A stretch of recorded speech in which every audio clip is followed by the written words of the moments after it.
자, 오늘 34쪽 할 거고 34쪽을 먼저 배운 뒤 그 다음에 올해 EBS에 연결할 지점을 또 한번 찾아와 볼게요.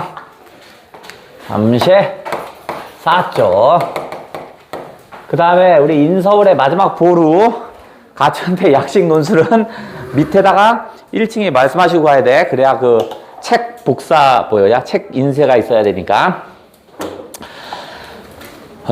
올 칼라기 때문에 바로는 안 돼요. 그러니까 저기 바로는 안 되니까 그때 괜히 복사 오늘부터 해볼래요 이러면 안 된다고. 미리 알려줘야 미리 하지.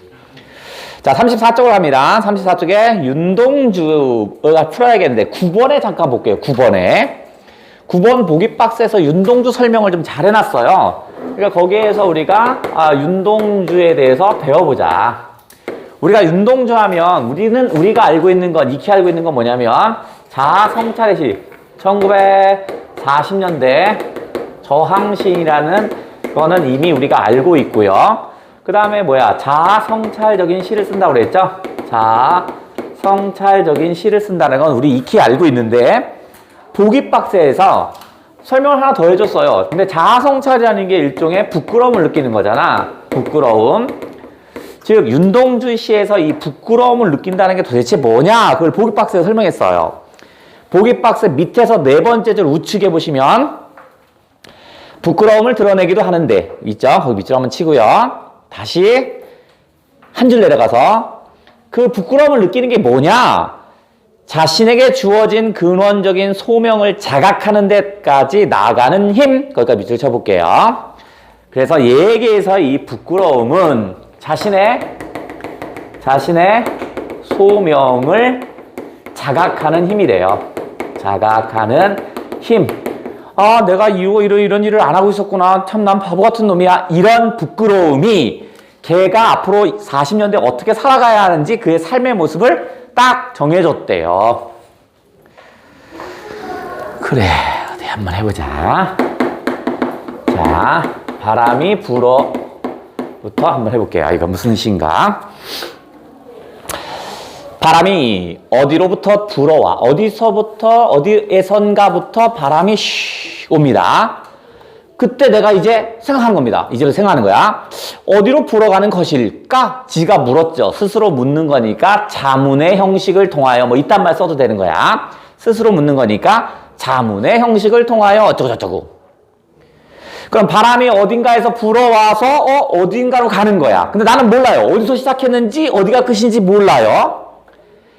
바람이 부는데 내 괴로움에는 이유가 없습니다. 바람은 어디서 시작했는지 모르고 어디가 끝인지 모르잖아. 그런 것처럼 내 마음의 괴로움도 어디서부터 시작해서 온 거고 어디까지 가는지 모르겠다고요. 즉 바람이 부는 것처럼 나의 괴로움을 알 수가 없어요. 나는 왜 이렇게 아프지? 왜 이렇게 마음이 아프지? 이러고 있는 거야. 내 괴로움에는 이유가 없을까? 내 괴로움의 이유는 뭘까? 이런 겁니다. 단 한 여자를 사랑한 일도 없습니다. 불쌍해. 이거 주영민이네? 그러니까 그렇게 해석하지 말고 한 여자를 사랑한 일도 없다라는 건 뭐냐면 개인적인 감정으로 괴로움을 느끼는 게 아니라는 얘기입니다. 누군가 사랑하다 보면 싸우기도 하면 화가 나고 이런 거 있잖아. 이런 건 다 개인적인 감정이잖아. 그러니까 나는 사랑한 여자가 한 명도 없었으니까 그런 개인적인 감정에 괴로움을 느낀 적이 없겠지.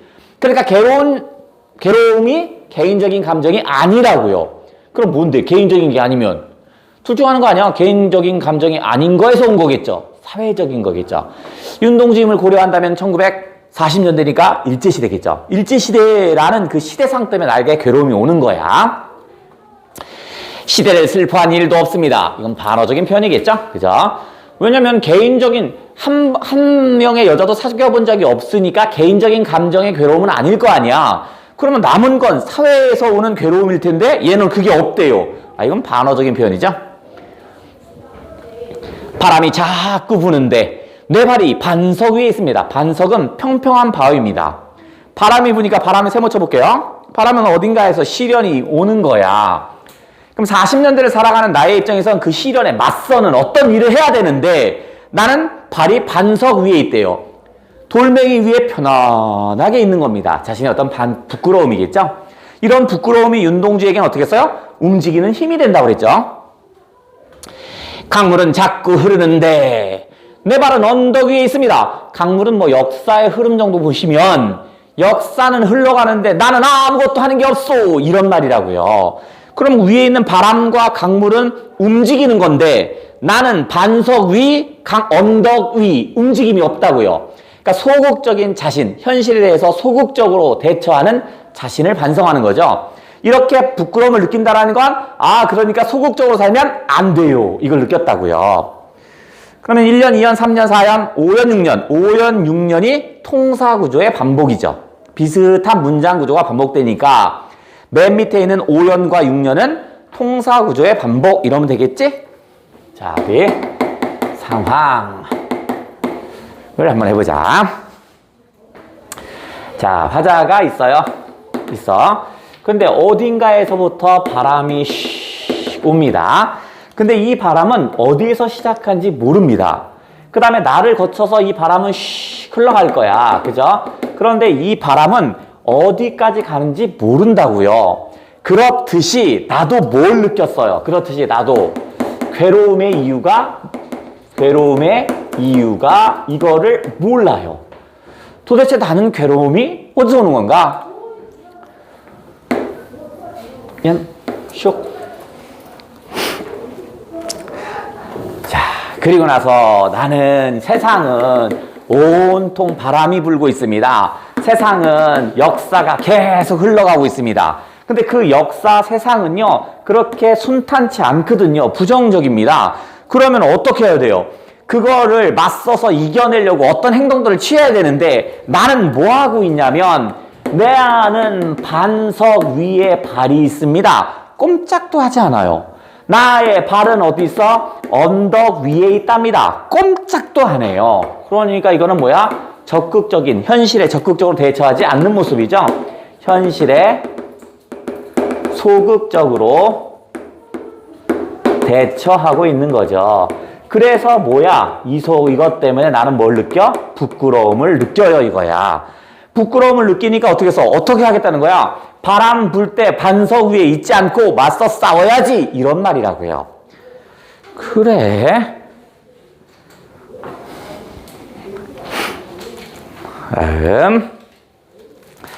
두 번째 거 박남수의 새가 나왔네. 박남수의 새네. 자, 박남수라는 시인이 뭐 돌아가셨으니까 막 얘기하자. 얘는요, 주로 주지적 시를 씁니다. 주지시를 쓰는 사람입니다.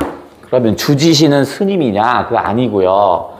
요 주지시는 인간의 감정을 표출하지 않는 겁니다. 이거는 어떤 시를 얘기하는 거냐면 인간의 감정을 표출하지 않아요. 표출하지 않는 시를 주지시라고 합니다. 이 시에는 어떤 게 나올 거냐면 문명이 인간들이 자연을 막 파괴합니다. 그럼 어떻게 써야 돼? 자연을 파괴하면 안 돼요. 이런 감정이 안 나온다고요. 그냥 자연을 파괴하는 모습만 실어놓습니다. 자, 그럼 한번 해볼게요. 두 번째 주지시인데 얘는 어떤 주시냐면 문명 비판적인 주지시를 씁니다. 문명 비판적인 주지시를 써요. 그러니까 어떤 문명이 문명이 자연을 파괴할 겁니다. 그 모습만 그대로 보여줍니다. 그럼 요 새가 뭐겠어요? 자연의 새일 거 아니냐? 얘가 파괴될 겁니다. 누구에 의해서? 인간에 의해서, 문명에 의해서 파괴될 겁니다. 한번 읽어볼게요. 이놈은 수능에도 나왔던 거네. 하늘에 깔아놓은 바람의 여울터에서 그럼 바람의 여울터 세모를 쳐볼게요. 아니, 나쁜 놈의 세모는 아니고 아름다운 자연인데 조금 시련 있는 자연. 거기에서도 속삭이고 새가 서거기는 나무의 그늘에서 나무의 그늘 동그라미 쳐볼게요. 아름다운 자연인데 여울터처럼 바람이 센 곳에도 늘 노래하고 우리 순수한 새는요. 나무의 그늘처럼 편안한 자연 속에서도 늘 노래해요. 변함이 없어요. 그늘에서나 새는 노래합니다. 도치됐군요. 도치됐다라는 건 도치된 놈을 강조하는 거죠. 즉 그 노래하고 있음을 강조하죠. 그것이 노래인 줄도 모르면서 노래인 줄도 모르면서 노래를 한대요. 뭐 순수한 거야. 새는 그것이 사랑인 줄도 모르면서 두 놈의 부리를 서로의 쭉지에 파묻고 따스한 체온을 나누어 가집니다. 줄 쳐볼까? 서로의 쭉지에 파묻고 줄 쳐볼게요. 사랑이라는 건 관념인데요. 머릿속에 있는 관념인데 사랑이 뭐예요? 아, 이거야. 서로의 쭉지에 빛을 파묻고 체온을 나누는 거죠. 그러니까 관념을 구체화시켜줬죠. 관념, 즉 사랑이라는 걸 구체화시켰어요. 근데 뭔데? 서로의 쭉지에 빛을 파묻는 게 사랑이요. 체온을 나누는 게 사랑이요. 서로의 쭉지에 파묻고 따스한 체온을 나누어 갔습니다. 누가? 새가. 새는 순수하게 노래를 부르고요. 사랑을 하고요. 사람들에게 체온을 나눠주는 놈입니다. 그러니까 동그라미. 새는 울어 뜻을 만들지 않습니다. 인위적으로 꾸미지 않아요. 이 얘기는 무슨 얘기하고 싶은 거냐면 새는 인위적으로 꾸미지 않는데 인간은 꾸민다는 얘기를 할 거야. 인위적이라는 것 자체가 인간이 꾸민 거죠. 지어서 교태로 사랑을 가식하지 않습니다. 가식이라는 건 거짓으로 꾸미는 거죠. 새는 가식하지 않는다면 인간은 가식하는 겁니다. 인간 문명은 인위적으로 꾸미고 가식한다고요. 포수는 한 덩이 납으로 아하 이 문명 세계에 있는 인간이 바로 포수군요. 그죠? 한 덩이 납은 총 같은 거죠. 뭐 과학기술이라든가 이런 것들이죠. 세모겠네. 그럼 윗줄에 네 번째 줄에 있는 새에 동그라미 치고 지금에 있는 한 덩이의 납 세모 땅 치면 되겠네. 그 순수를 겨냥하지만 그 순수가 뭔데? 새죠. 그죠? 앞에 1과 2에서 새의 어떤 상황들을 설명했고요. 3에서 새를 규정했네. 걔는 순수한 놈이야. 매양 쏘는 것은 피에 젖은 한 마리 상한 새에 지나지 않습니다. 피에 젖은 한 마리 상한 새 세모 쳐볼게요. 포수가 새를 잡았다 이 얘기야. 그럼 말을 바꿔서 포수는 인간이죠. 또는 문명세계죠. 문명세계 인간이 순수함을 취하기 위해서 한 행동이 그 순수함을 파괴한다고요. 그러니까 인간은 문명은 순수함을 자연의 순수함을 그대로 얻을 수가 없다는 겁니다. 파괴해서 얻는다 이런 얘기인가 봐요. 좋아. 상황을 정리해 볼게요. 자, 얘는 일단 순수의 세계에 해당하는 것과 그 다음에 문명의 세계를 나눠볼게요. 문명의 세계를 나눠보자. 이 순수의 세계에 있는 게 바로 뭐냐면 바로 새입니다. 새는 서로 노래를 불러주고요. 그 다음에 서로 사랑을 나누고요. 서로에게 체온을 나누어 줍니다. 그러니까 새는 되게 긍정적인 거네. 그런데 저 문명의 세계에 있는 건 누가 나왔냐면 포수라고 해서 나왔습니다. 포수, 총 쏘는 사람. 포수가 나왔는데 얘는 얘에 대한 설명은 뭐가 있냐면 새가 교태로 꾸미지 않는다고 그랬죠. 얘가 교태를 부리는 놈입니다. 새가 가식하지 않는다고 그랬죠. 그러니까 얘가 가식하는 놈입니다. 꾸미는 놈이야. 얘가 온갖 폭력, 총쏘잖아. 폭력을 휘두르는 놈이죠. 그러니까 얘가 이렇게 세모가 되겠지. 자, 여기에서 새를 다시 한마디로 뭐라고 하냐면 얘를 순수라고 칭해줬어요. 근데 이 포수는 한 덩이 납으로 한 덩이 납 일종의 뭐 과학기술도 좋고요. 또는 문명기술이어도 좋고요. 이놈으로 얘를 빵 쏴버리죠. 그래서 얘를 어떻게 한다? 파괴한다고요. 그러니까 한 덩이 납은 세모, 순수 자체는 긍정입니다. 문명 세계가 순수한 자연을 얻으려고 어떤 과학기술 같은 걸로 시도를 했는데 결국 인간이 얻는 건 뭐야? 순수가 아니라 바로 한 마리 상한 새를 얻는다고요. 그러니까 문명이 자연을 파괴한다고요. 문명 비판적인 그런 시였구나.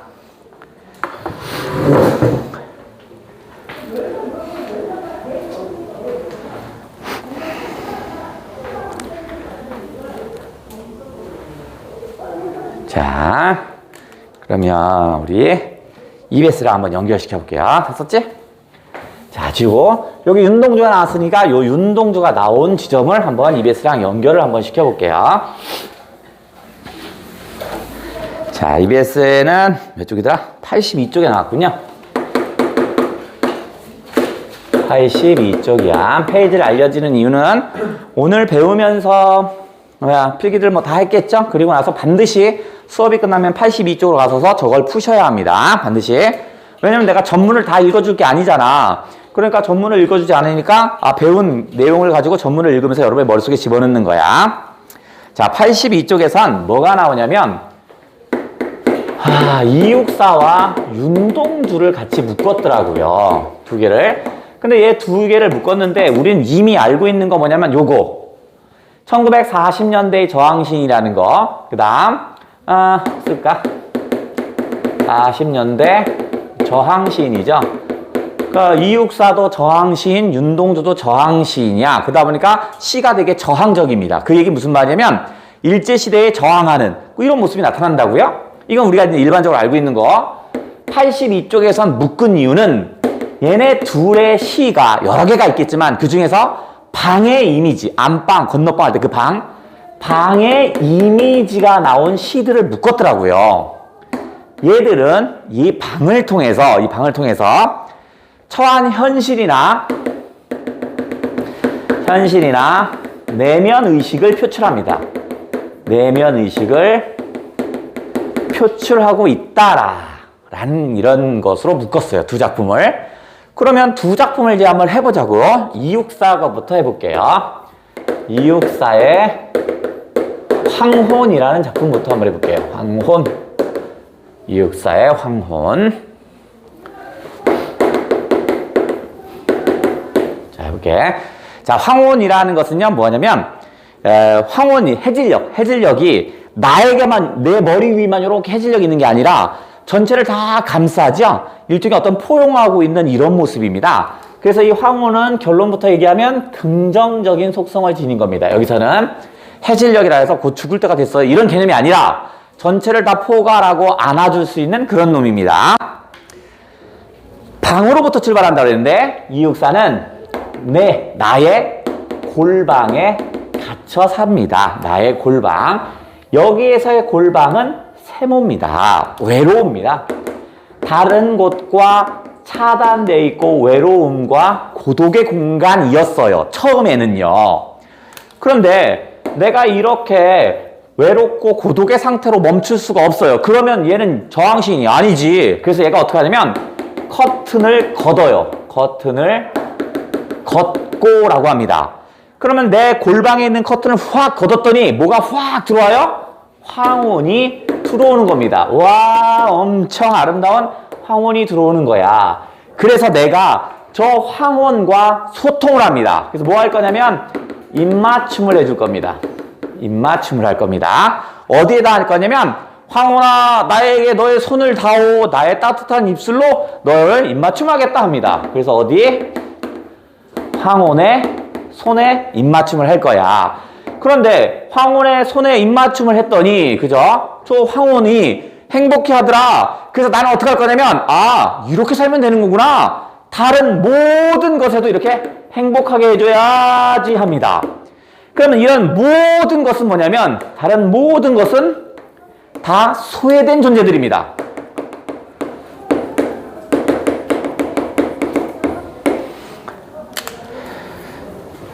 그럼 여기서 인식의 확대를 합니다.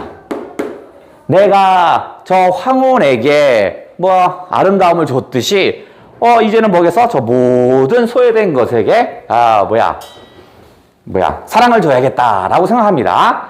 그랬더니 나름대로 어떻게 해서 이 모든 것들이 내 눈으로 볼 수는 없지만 다 행복해 할 거 아니냐, 그죠? 왜냐면 위로와 위안을 줬으니까 얘들에게 위로와 위안을 주고자 했거든요. 그러니까 얘들이 행복해 하는 거야. 야, 이렇게 살면 되는구나. 그러면서 얘가 느낍니다. 이제 이 골방은 더 이상 나만 있는 그런 외로운 공간이 아니에요. 이 공간이 이제 아늑한 그런 공간이 되었답니다. 아늑하대요. 그러면 아까랑 좀 달라졌네? 처음 시작할 때 골방과 뒤쪽의 골방의 의미가 달라요. 완전히 대조적인 속성이었네. 처음에는 혼자 갇혀있고 외롭고 고독한 그런 공간이었다면 이제 어떻게 했어? 이 골방으로부터 바깥으로 사람들을 도와주는 이런 모습이 나타나네. 자, 그러니까 황혼이 좋아한 것처럼 내일도 커튼을 걷고자 합니다. 내일도 커튼을 걷으면 누군가에게 입맞춤을 해줄 거고 그러면 그 사람이 또 위로와 위안을 갖겠죠. 근데 그 대상은 나오진 않았어요. 내일도 누군가에겐 할 거겠죠? 그죠? 누군가 굳이 쓰자면 소외된 누군가겠죠? 소외된 누군가죠. 직접적으로 나오지 않았으니까 가로를 칠게요. 나는 소외된 누군가에게 사랑을 줄 거예요. 요게 하나 실렸다. 그러면 요놈의 전물을 한번 슬쩍 한번 봐야 되니까 프린트물 한번 볼게요. 프린트물. 그놈의 어디냐면 7월 전국모의고사에 거기에 슬쩍 황혼이라는 작품이 나왔어요. 그놈 살짝 풀고 전문 한번 읽어보고 그 뒤에 거 이어서 할게요. 지금 풀기. 이렇게.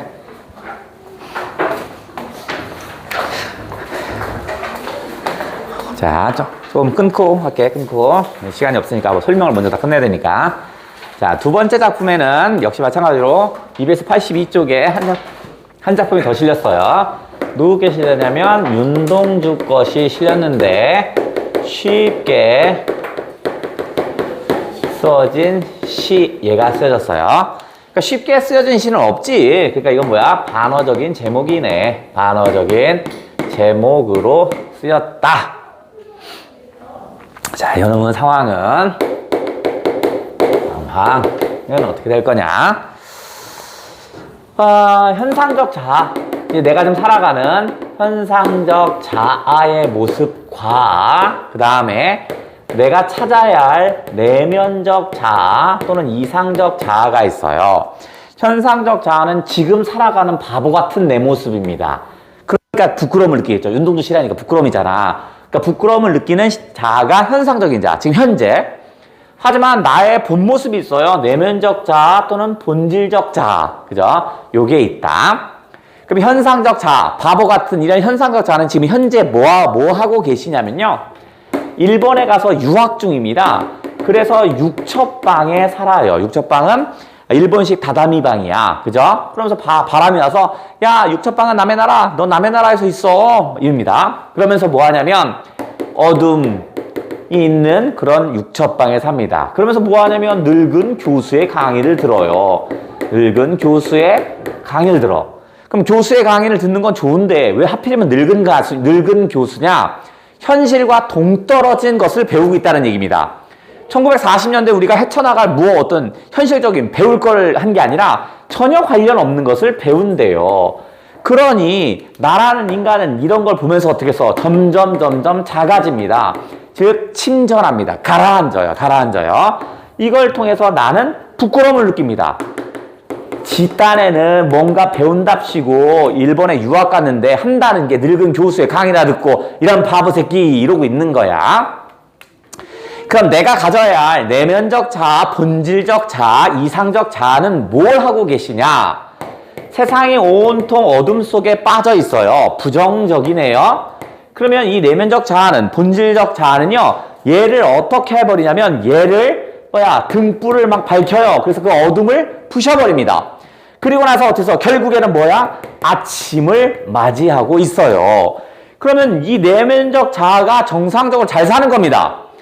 현실이 부정적이니까 그것을 극복하려고 살아가면서 결국에는 극복해내지요. 이렇게 살아가야 되는 거거든요. 그래서 여기가 바로 현상적 자아인, 내면적 자아인 나와 여기는 바보같이 살아가는 나지요. 얘가 긍정의 나고요. 내면적이고 본질적인 나가 얘 현상적 자아인 나에게 최초의 악수를 한답니다. 야, 앞으로는 나처럼 잘 살아야 돼. 나처럼 사는 거야. 40년 된 이렇게 사는 거야, 인마. 할 수 있지? 이런 얘기입니다. 그죠? 최초의 악수를 한다라는 게 바로 뭐냐면 윤동주에 쉽게 쓰여진 시였습니다. 요게 어딨냐? 82쪽에 나왔더라. 그러면 프린트물 한번 준 거 있죠? 프린트물을 먼저 풀고 전문 읽으면서 풀고 수업이 끝난 뒤에는 반드시 82쪽에 가서 EBS를 확인하셔야 합니다.